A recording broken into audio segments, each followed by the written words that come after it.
Good morning, everyone. Thank you for joining us today. My name is Holly Estrada Mexner, and I'm the Executive Director of the Canada-Arizona Business Council. I am thrilled to MC today's event.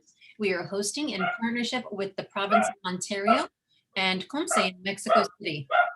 But first, I want to remind everyone that for this webinar, all attendees will be muted. If you have a question for the panelists, please submit it using the Q&A function, and we'll do our best to get it to our speakers. Today, we have an incredible opportunity for you to learn about the automotive sector from a unique point of view. We have speakers from Canada, Mexico, and the United States to talk about the current state of this industry and what USMCA looks like from various perspectives. We will also look at the future of the automotive industry in our different countries. I can tell you in Arizona, this is already moving at a furious pace. In Pinal County, we have Lucid Motors, Nikola, and Jomitech. Jomi is a Canadian company that recently opened in Casa Grande, and not only are they providing jobs in Arizona, but they're creating additional jobs in Canada to support the new positions here. Another company, Electromechanica out of Vancouver, opened up in Scottsdale last year. And Waymo recently raised $3 billion in external financing, much of which is being deployed in the electric vehicle and AI markets in Arizona. They're adding all-electric Jaguar I-Paces into their full-service fleet in Phoenix and partnering with UPS and AutoNation in Phoenix as well to expand their autonomous truck testing across the Southwest. But before we dive in too deeply, let me introduce a couple people with additional opening remarks. First, we have Glenn Williamson, the founder and CEO of the Canada-Arizona Business Council, who will also be our moderator for today's panel. Glenn, thank you for participating. Thank you very much, Holly. I am thrilled to be here. Minister Fideli, thank you very much for joining us. This is a wonderful opportunity. I would like to point out that what Holly was talking about is something that we're focusing on very, very closely at the Canada-Arizona Business Council, and that is the linkage between Mexico, Arizona, and Canada. It's very, very important. We see it in mining, we see it in aerospace, we see it in automotive now, we see it in the food industry. And on the automotive one, we're going to try today to hopefully hear from different folks talking about different things. I am going to add something that I just finished doing a bunch of research on as a former investment banker. Right now in the SPAC industry, the Special Acquisition Corporation business, which are public companies, North America, we have over $100 billion worth of deals that have been done with 26 companies in North America in the electric vehicle market. That's astonishing. We're seeing a revolution come back. The Toronto Stock Exchange is very, very heavily involved. NASDAQ is very, very heavily involved. And this is something very unique to North America. And when we go overseas, most of these companies are financed by investment groups or companies. In North America, we're seeing people get behind this. We're seeing the general population get heavily involved.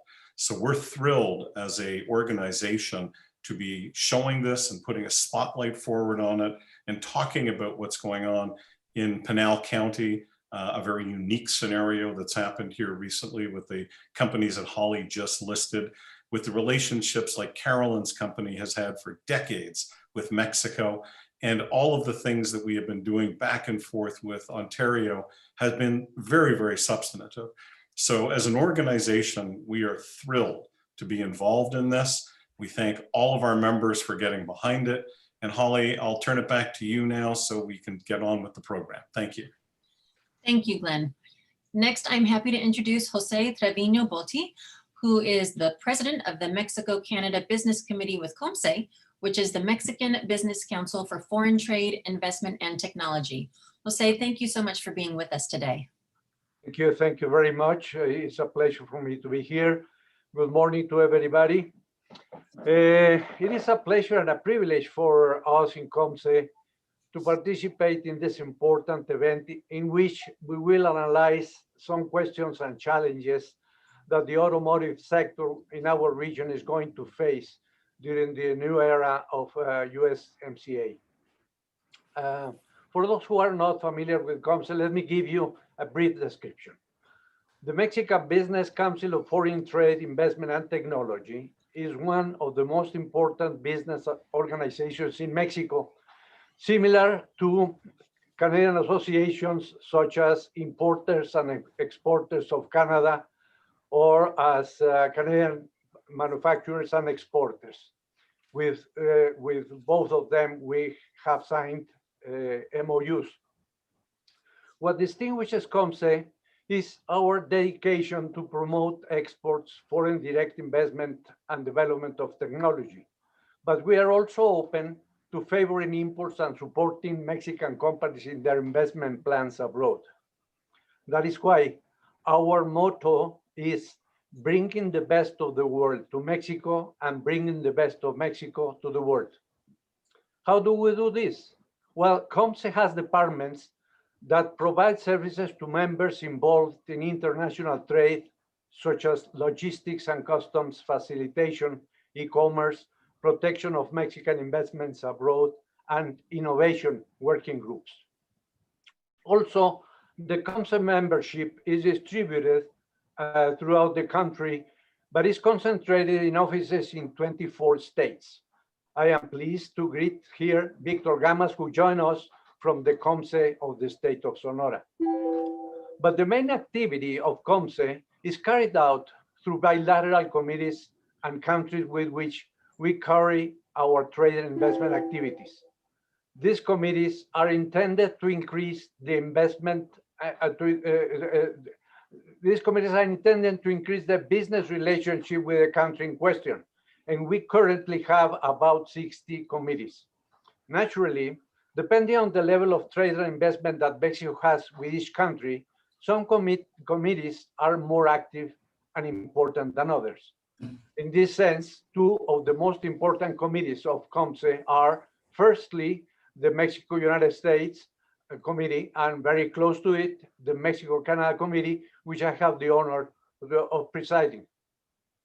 Who is on the committee?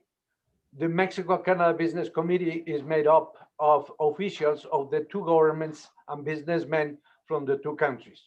From Canada, we have several members of the embassy. Shannon McCarthy is one of them. And from Mexico, we have representatives from the Ministry of Foreign Relations and the Ministry of Economy. We are also accompanied by executives from some Canadian companies established in Mexico and from Mexican companies who have interest in Canada. What do we do in the committee? Well, we carry out various types of activities ranging from conferences with distinguished persons in the political or business relationship to the organization of trade missions. The goal is to get closer, get to know each other better, take better advantage of our mutual comparative advantages, as well as explore trade and investment opportunities. In short, to improve our business relationships. Well, I finish with this comment, extend to all of you the most cordial welcome and wish success for this event. Thank you so much, Jose. I would now like to welcome Chelsea Peet, Consul and Senior Economic Officer for the Ontario government, and she will introduce our guest speaker today. Wonderful. Thank you, Holly, and good morning. And thank you to all of our friends across North America for joining us today. As Holly mentioned, my name is Chelsea Peet. I'm the Consul and Senior Economic Officer representing the Government of Ontario and leading our Trade and Investment Office in California, which covers the broader Western US, including the great state of Arizona. It's a real pleasure to be here with you all, and a special shout out to our colleagues with the CABC, COMCE, and our Ontario offices in San Francisco and Mexico City, a collaboration which represents so many wonderful champions of the North American partnership. As just a little bit of background, our office here in California is part of a network of 16 trade and investment offices around the world. We report to the Government of Ontario's Ministry of Economic Development, Job Creation and Trade, and we're responsible for supporting and promoting Ontario's business interests abroad. In all of our office locations, we're fortunate to be co-located with Canadian consulates and embassies, and we work free and confidentially to be an on-the-ground resource for those seeking to establish new business expansion deals, investments, and connections in Ontario, Canada. We hope you'll connect with us following the event to engage further. And in the meantime, I'm pleased to be here with you all this morning to hear from our wonderful group of speakers, including a panel of experts on the future of North America's automotive sector. Ontario has a strong history in this industry, and there have been a number of exciting developments over the past 6 months, which we'll hear about shortly from our very own Minister Fedeli. This important sector exemplifies the continuing strength and importance of the enduring relationship between Canada, the United States, and Mexico. And with the recent implementation of USMCA, this is such an important moment to be talking about the benefits to all of our respective economies. To speak more on Ontario's automotive sector and the importance of the USMCA, it's my pleasure to introduce today's keynote speaker. The Honourable Victor Fedeli is a lifelong entrepreneur, successful business person and philanthropist, and has served as the Government of Ontario's Minister of Economic Development, Job Creation and Trade since June of 2019. A fellow proud Northerner like myself, Minister Fedeli has served as the Member of Provincial Parliament representing Nipissing, Ontario since 2011, and prior to that served 2 terms as the Mayor of North Bay, Ontario from 2003 to 2010. He has extensive business experience, having led his firm, Fedeli Corporation, to be ranked 34th in the top 50 best places to work in Canada in 1989. And he is a true champion of the business community, which he continues to demonstrate in his current role. So without further ado, it's very much my pleasure to turn it over to Minister Fedeli, Ontario's Minister of Economic Development, Job Creation and Trade. Minister.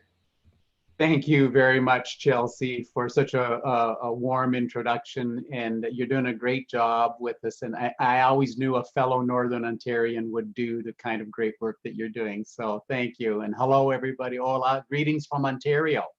Many thanks to Glenn and Holly and everyone at the Canada-Arizona Business Council for organizing today's event. And thank you also to our friends with COMCE.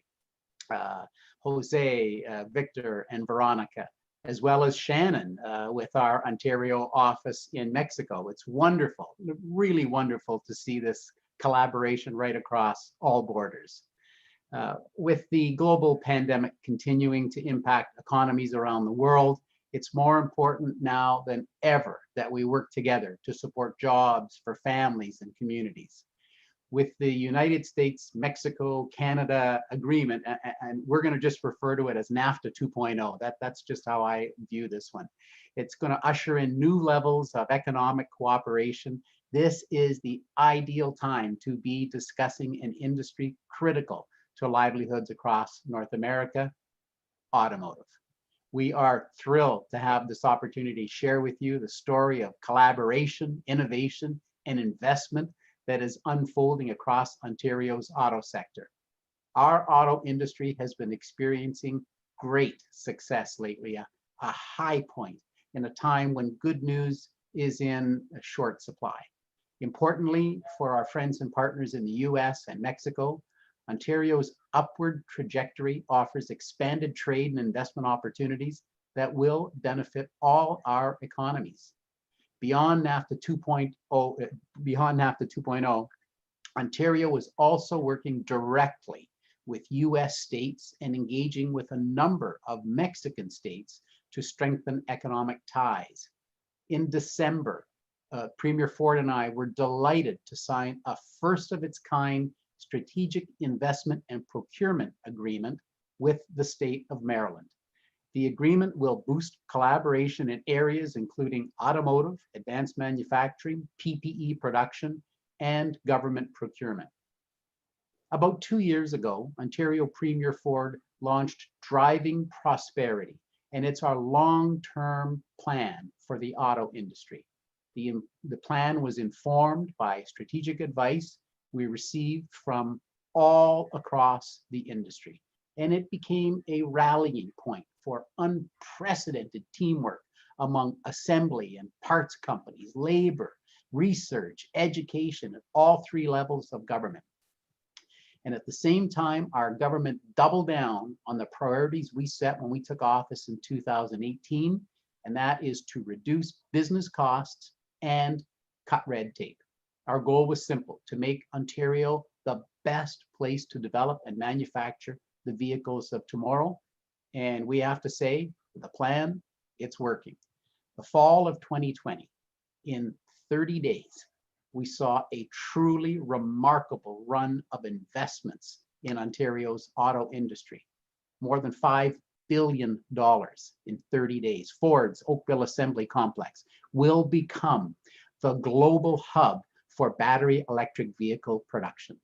Fiat Chrysler is boosting production of electrified vehicles at its Windsor assembly plant. General Motors will once again build pickup trucks at its historic Oshawa assembly plant. And Friday, General Motors announced they will create Canada's first large-scale commercial electric vehicle manufacturing plant in Ingersoll. It has been a true renaissance of automotive manufacturing and technology in Ontario. Today, we have a vibrant and world-class ecosystem that has few global contemporaries. Overall, the manufacturing in Ontario has been a bright spot through COVID-19. In December alone, 16,400 manufacturing jobs were created here in Ontario. And let me tell you, this means that this very morning, 30,000 more men and women woke up to go to a job in manufacturing in Ontario than did before COVID struck. We have 30,000 more employees in manufacturing than we did in February. In North America, Ontario ranks a very close second to Michigan for vehicle production, building almost 2 million vehicles in 2019. Ontario is also the second largest IT cluster in North America, just behind Silicon Valley. Into that equation, we add Ontario's world-class mining and processing sector, a leader in the critical minerals required for electric vehicle batteries. These are the core capabilities to lead in the areas defining the industry's future: connected and autonomous technologies and battery electric vehicles. And that's why Ford's landmark investment of nearly $2 billion is such a game changer for Ontario. The company's Oakville Assembly Complex will become the company's #1 battery electric plant in North America. The landmark investment includes a flexible manufacturing system able to accommodate multiple battery electric vehicle models. Also, the installation there will be of a battery pack assembly line. So there, the first electric vehicles are expected to roll off the production line in 2025. Recognizing this transformative nature of the project for both Ontario and for Canada's auto industry, both the provincial and federal governments have each invested $295 million Canadian, highlighting the excellent collaboration we're seeing at all levels. Ford is one of 5 global companies located in Ontario, something very unique for automaking regions in North America. And importantly, each of these companies has chosen Ontario for flagship technology and production activities critical to their global operations. In addition to Ford, Toyota chose Ontario as the first place in the world outside of Japan to manufacture Lexus vehicles. The company's Ontario facilities produce some of Toyota's most technologically advanced and popular vehicles: the RAV4, Lexus RX, and Nexus RX, including their hybrid versions. Honda builds the Civic in Ontario, Canada's best-selling car for 22 straight years, and the CR-V, one of the most popular mid-size crossovers on the market today. Fiat Chrysler Automobiles built the world's first plug-in hybrid electric minivan in Ontario. That's the Chrysler Pacifica. And General Motors. They have based their engineering and software development group. It's one of the largest automotive software development teams in Canada, up in Markham. Now, speaking of connected and autonomous vehicles, there are more than 250 Ontario companies and organizations that are active in the development of those technologies. These strengths are woven together by AVIN, Ontario's Autonomous Vehicle Innovation Network. Now, major companies including GM, Ford, BlackBerry QNX, Renesas, Uber have made over $1 billion in connected and autonomous investments in the province. And Ontario is proud to have been the first province in Canada to allow autonomous vehicle testing.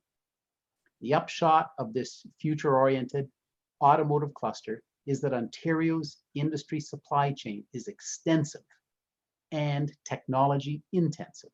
It offers a myriad of opportunities, from mining technologies and mineral processing to advanced material and lightweighting, from sensors, cameras, artificial intelligence, cybersecurity, to batteries, electric motors, charging infrastructure, and every single thing in between. And NAFTA 2.0 amplifies those supply chain opportunities. Regional content requirements will ultimately increase to 75% for Ontario-built vehicles to be shipped duty-free within North America. As you all know, that's up from 62.5% under the previous NAFTA agreement.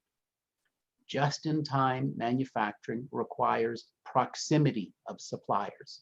Across Ontario's supply chain, we look forward to growth among domestic suppliers, and we welcome new foreign direct investment. I got to give a really big shout out to Warren Alley.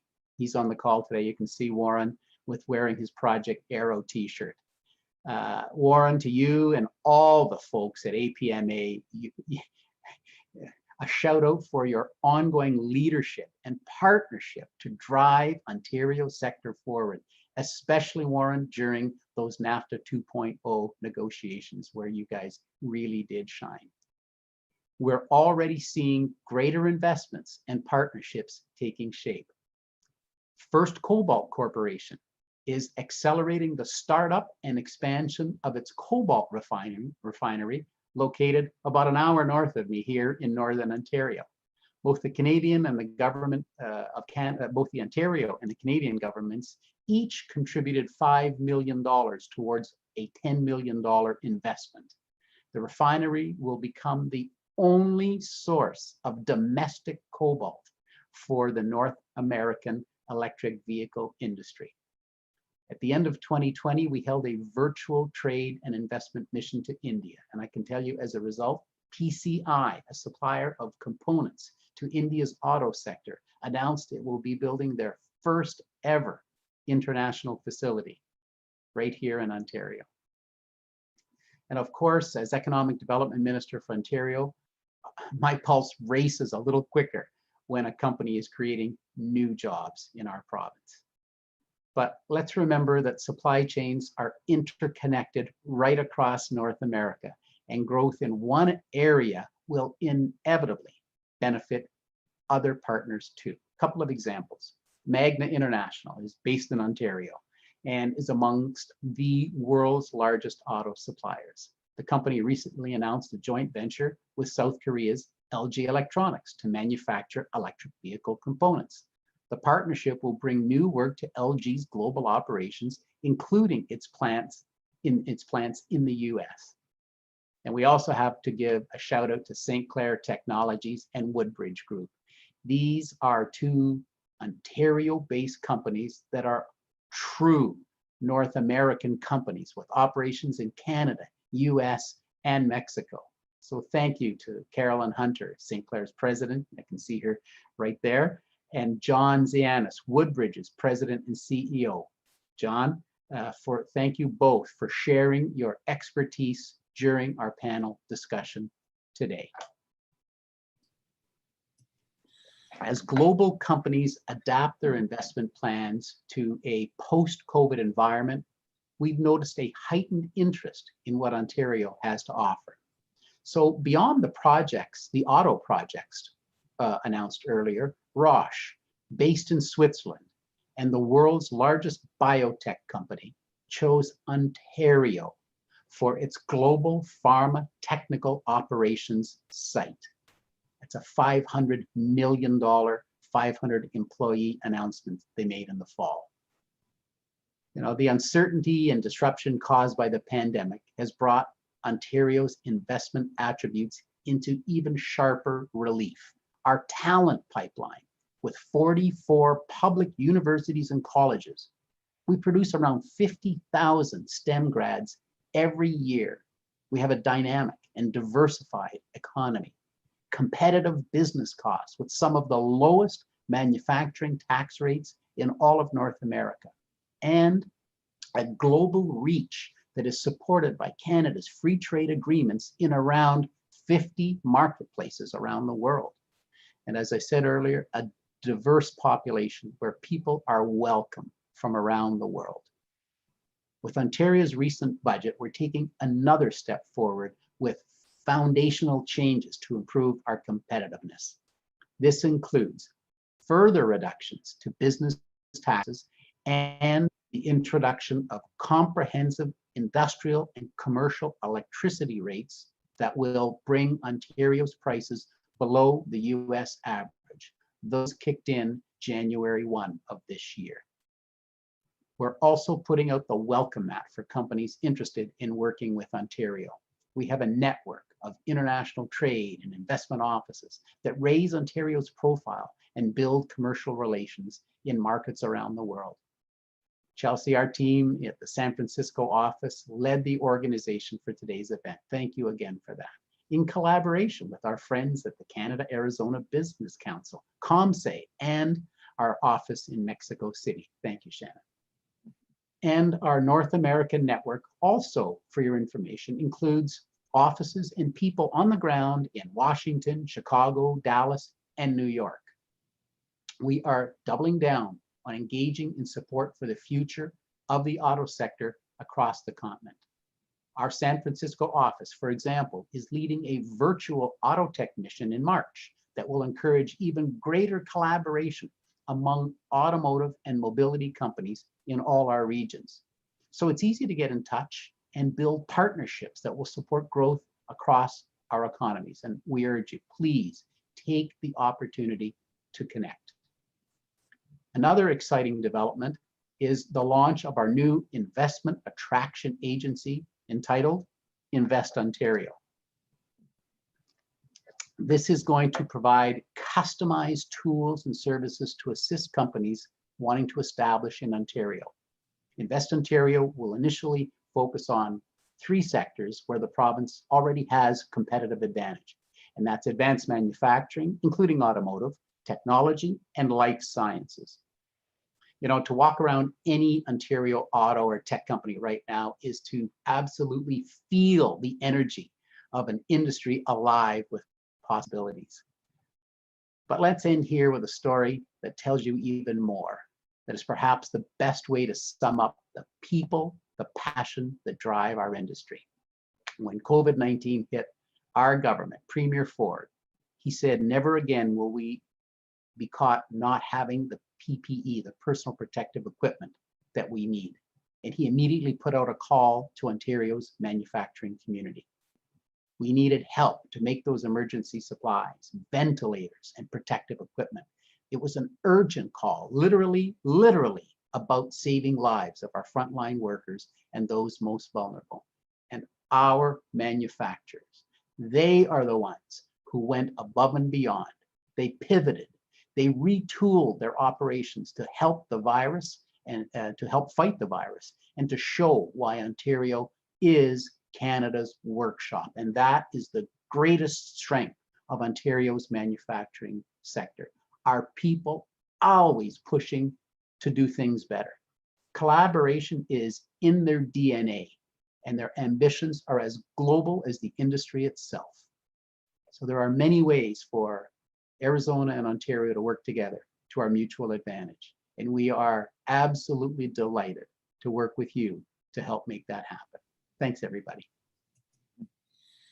Minister Fedeli, thank you so much for sharing your valuable insights, and what an asset we have in the province of Ontario. We really appreciate having you with us today. I'm now going to turn it over to Glenn to introduce our panelists and open that discussion. Thank you very much, Holly. Minister Fedeli, I'm all jacked up and excited and want to do a deal in Ontario. Let's do it. You know, with our friends Jose in Mexico, as you can imagine, in Arizona, we sit in the middle, sort of a nascent market to this new EV market that's coming out. But we have such proximity with aerospace in Canada and mining in Mexico, and we sit here in the middle. And all of a sudden, we've had this giant spotlight shone on us. And we're very fortunate to have an expert in the market here with Carolyn Hunter. I can't thank her enough for giving us guidance as a CABC member on where we're going and what we're doing. And I want to get to Carolyn in a second. I want to get to John in a second. But Warren, you know, where do you go after Minister Fedeli has got everybody dialed in and rocking and rolling on Ontario? Can you fill us in from an, you know, almost like an association of experiential stuff that's going on and how that affects North America from your vantage point? Well, first of all, thank you, Holly, Glenn, and Chelsea for helping to organize this. And I'm happy to be here with my fellow panelists. Of course, we're always happy to work with Minister Fedeli and his team. It's not always a fun thing to follow him on the stage, especially when he brings such energy and passion that's hard to match. But happy to talk about what's happening across the sector in automotive and auto tech here in Canada, but especially in Ontario. A little bit of background, the APMA, the Automotive Parts Manufacturing Association. We are the industry association that represents the OEM producers of parts, products, and technologies across Canada. In the traditional manufacturing world, our members encompass approximately 100,000 skilled women and men and roughly about $35 billion annually. This is our 69th year. So we've been around now for the better part of the automotive growth in Canada.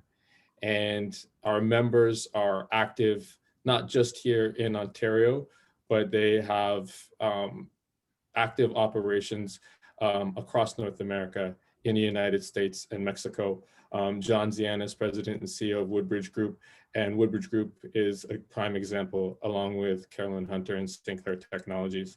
And we are very big proponents of the USMCA. As Minister Fedeli said, our president, Flavio Volpe, was at every single round and every single minute of each NAFTA negotiation exercise. And this was the first time in a long time where we were in a free trade agreement and automotive came out ahead. So we were very excited about those opportunities. And we fully agree that NAFTA is only a success when it's a trilateral enterprise with all three countries and companies there and working in harmony. For the past 10 years, the APMA has been focused on the forward aspects of the automotive world, featuring and developing initiatives that speak to how we make things and what we make. So we are very active in developing initiatives that support investments into advanced manufacturing and Industry 4.0. We have been partnering with the provincial government now for the past few years on a program called the Ontario Automotive Modernization Program, or OAM. And that's the one thing that we're looking at from investments in factories themselves. Minister Fedeli also talked about the Autonomous Vehicle Innovation Network, or AVIN. That is a 5-year program, minimum $160 million initiative, $80 million coming from the province, minimum match 1-to-1 with industry money. And that's been the glue that has been bringing our automotive tech sector and our technology sectors together. The APMA is proud to manage the demonstration zone, where we partner with the automotive technology companies. We have worked with our OEMs here based in Ontario to develop platform vehicles to showcase technologies. We have worked last year, prior to COVID shutting us down. The very last trip that I did was to partner with Chelsea to take a delegation of 20 companies led by some very exciting women and men across the country to Silicon Valley. And we did a showcase at some OEM and tier 1 tech centers. And we had a lot of engagements with venture capital and private equity companies. Quite a few deals have culminated from that work. And we are excited to participate in this upcoming virtual event that will be happening again this March. And so we expanded upon the Autonomous and Connected Technologies Initiative. And last year at CES, we launched what's called Project Arrow. Project Arrow is our response to Canada's plan for a zero emission future by 2050. And we will be utilizing and building our own vehicle from the ground up, our Aero vehicle, to showcase as much Canadian talent and expertise as well as technology for zero emission vehicles. It will be a 3-year project, and it will be a vehicle built from the ground up, showcasing as much as we can. John Zianis and Woodbridge Group will definitely be supporting us on that and providing platforms for the vehicle itself. And we are very excited. Of course, we have our partners at the province of Ontario and the federal government that will be supporting us, but it truly is an industry-led initiative. And one of the things that we're also excited about is it expands the broader ecosystem. Canada was ranked in a study done by Bloomberg Energy. Outside of Asia, Canada is the place that's best positioned to be the complete supply chain from a domestic within the national borders for zero emission vehicle development, from minerals, rare earth elements, and resource, all the way up to battery manufacturing and of course final assembly. So we're very excited about that. It's going to require support from across the country. The technology ecosystem is broad and deep, and Project Aero will be that initiative which we're hoping to bring everything together.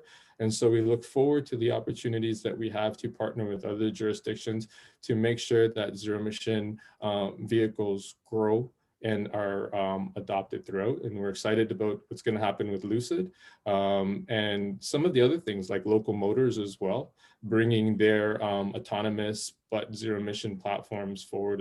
So we're very excited. There's a lot more that we can talk about, but appreciate the opportunity to be here.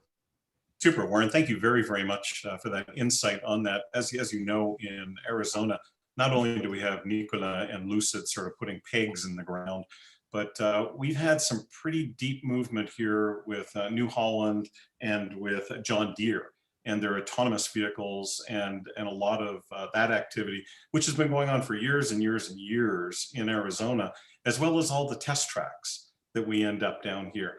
So with that, I think, again, our proximity to Mexico, we're very close with our Arizona-Mexico Commission that we operate here. We're a huge state in diversity and equality and inclusion, which is now something that we're really following suit on. And I know this is Minister, this is a big thing in Canada and all the provinces. Well, it's a very big thing here in Arizona. It's something that we at the Canada-Arizona Business Council are very in tune with and pay attention to.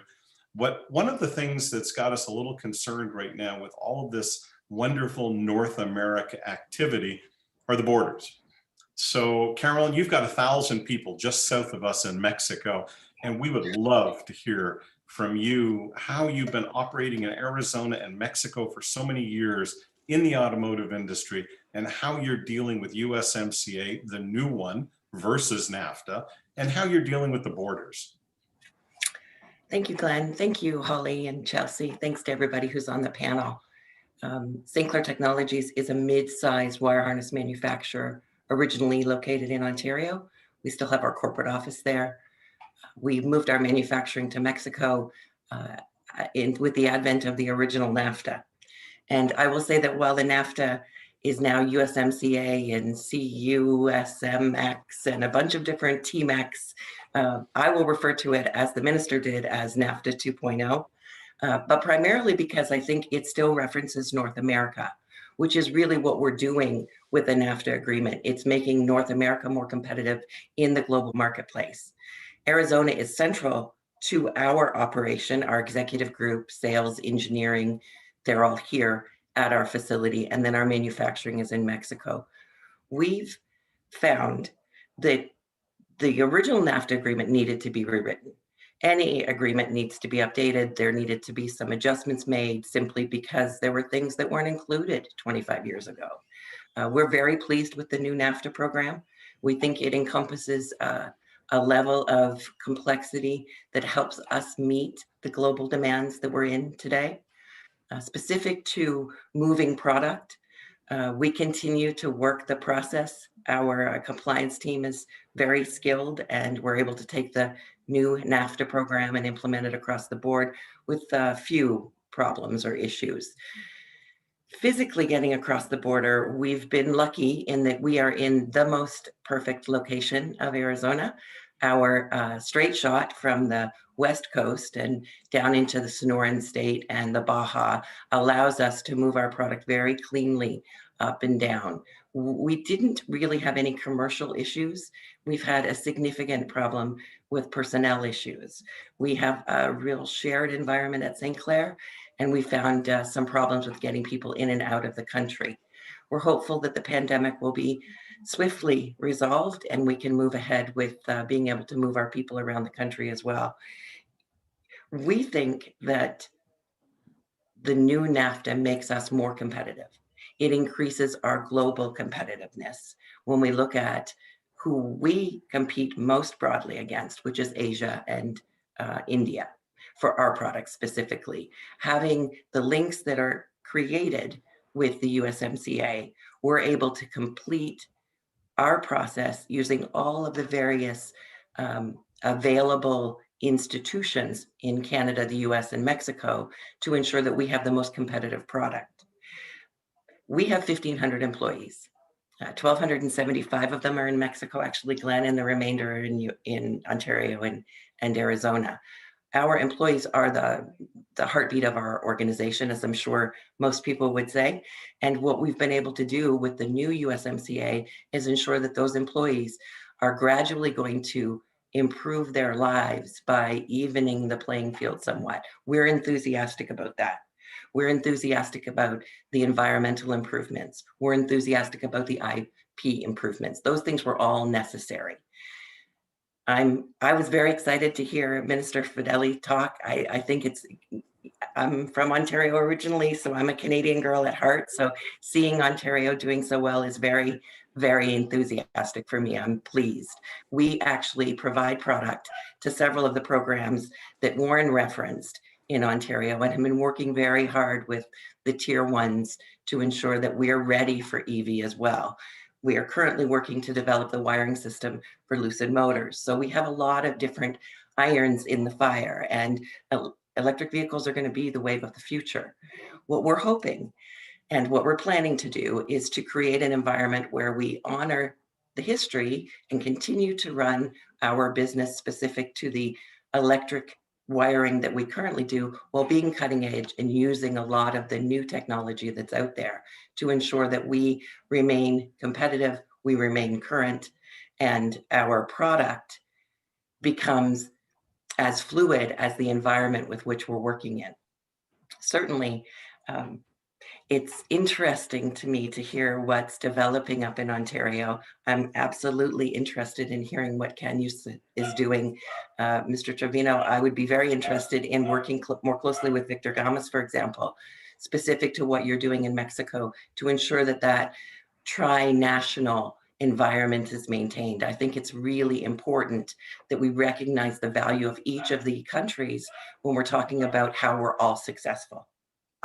So specific, Glenn, to your inquiry, commercially, our governments have ensured that we can run our businesses appropriately, and we are incredibly thankful for that. Pandemic has brought some interesting days to our shores. We are implementing very strict protocols, and we continue to run our operations smoothly. So we're very, very lucky. Thank you very much, Carolyn. So Bombardier, again, the aerospace analogy I use in North America, operates, Jose, in Mexico. It operates in Canada, operates in Arizona, and does very, very well. And it operates around the globe. So here we have this nascent market popping up on the scene in the automotive industry. And we're all very, very interested in North America. We're interested in Canada. We're interested in what's going on with Mexico. And we're interested in the United States, more specifically in Arizona. John, you operate all over the globe. So you're our global perspective. You know, we've got Canada pretty well covered here. We got Arizona and we got Mexico. So do we have a chance as North America to play in this game against China and against other countries where you have operations?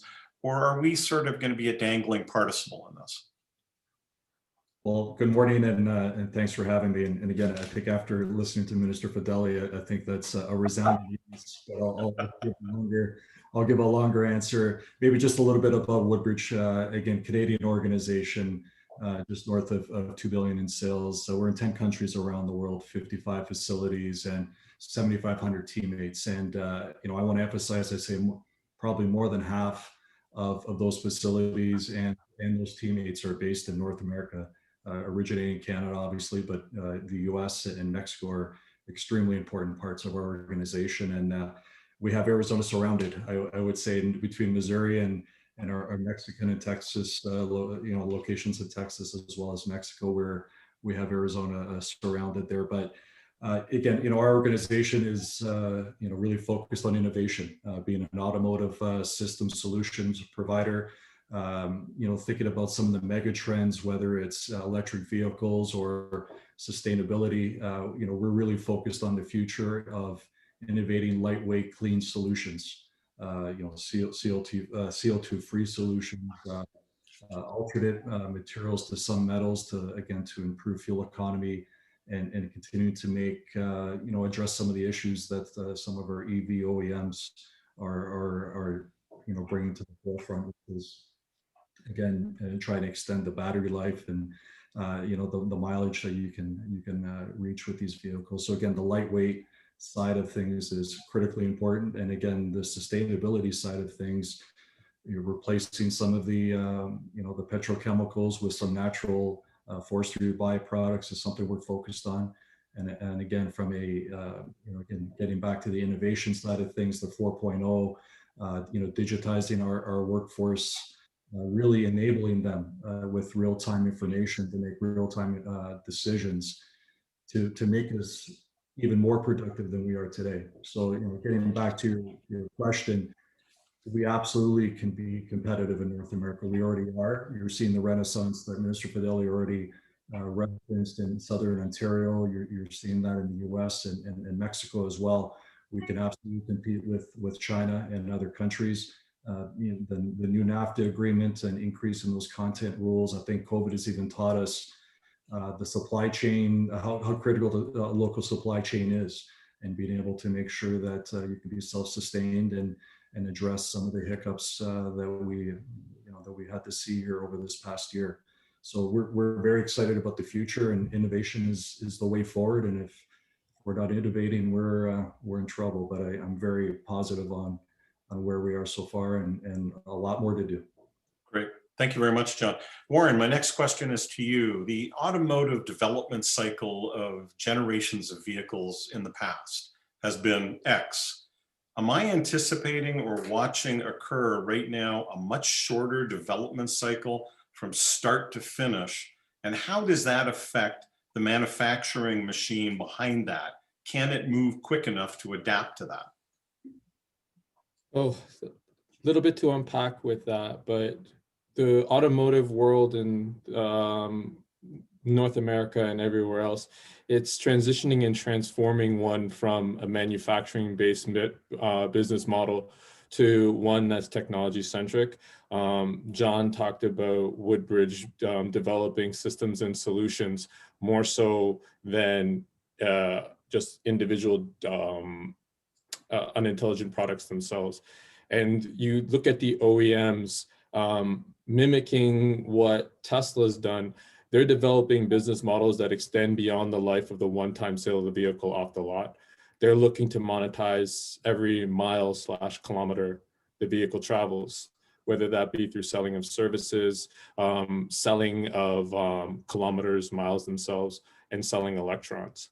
So with that, and with the automotive world changing, it's going to be more about owning and being more engaged in the customer journey beyond than just a one-time sale. And with being involved in the customer journey now, you're going to have to be responding quicker and faster in real time. So the automotive sector for the better part of 100 years was pushing into and marketing about the importance of owning and operating a vehicle. The cell phone industry has talked about for the past 10 years, getting us to go crazy for the next iPhone or new device that comes out. But now it's all about, from a cell phone side, monetizing every nanosecond you're in front of your screen. And as I said, the OEMs are talking about monetizing the journeys themselves. So with that, to be closer to the consumer, you're going to have to increase your response time. You're not going to be able to just say, okay, here's the vehicle that we're producing. We're going to do it for the next 5 years, no matter what the industry says or wants. We'll make some slight modifications therein. And then as we grow through the end of that life cycle, we'll develop some new ones. So you're going to have to improve your cadence. They're investing quite a bit into digital manufacturing platforms, again, to increase their flexibility and adaptivity to adaptability to consumer tastes and their customers themselves. And our suppliers have to follow suit. Our suppliers are going to have to be able to match them stride for stride, and in a lot of cases, be in advance.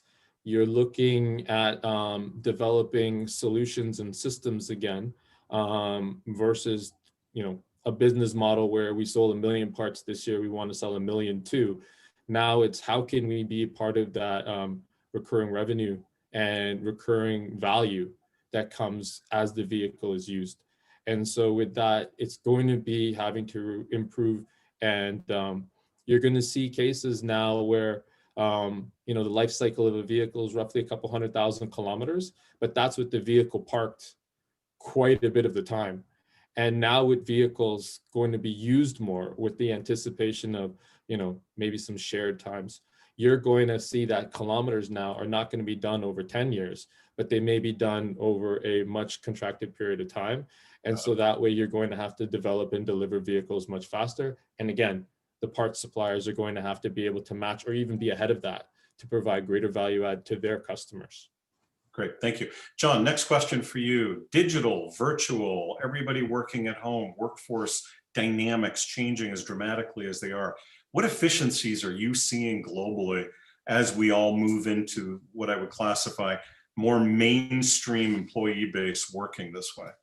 No, that's great question, and it's something that a topic we're talking about every day. Let me start with this. I think everybody was amazed how quickly we were able to transition. Not just our industry, I think many industries and folks at home being able to quickly move to the home office and carry on with critical activities. So I think that really, proved to everybody how versatile and how quick we can be. Staying close to the teammates and constant communication is critical through this period, of course. And we're finding innovative ways to work together and carry on with innovation. The traditional model of getting everybody around a table or around an issue on a plant floor, that's been tested over this past year, and innovation can't stop, and we need to carry on with that. And I think we still have much to learn. I think there's many new tools and methods that folks are using to stay connected and stay in touch, but you'll never be able to replace the human touch.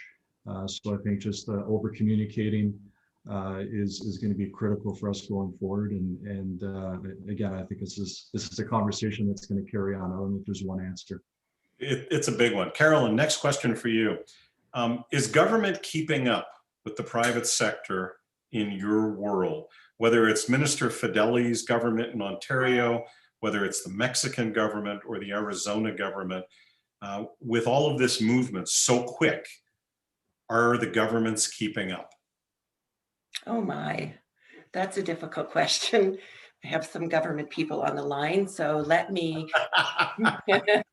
I think that government is trying very hard to keep up. I think that governments always are at their core trying to help business, trying to help people live solid lives and do what they can do to be successful. I think they do that for organizations and for individuals.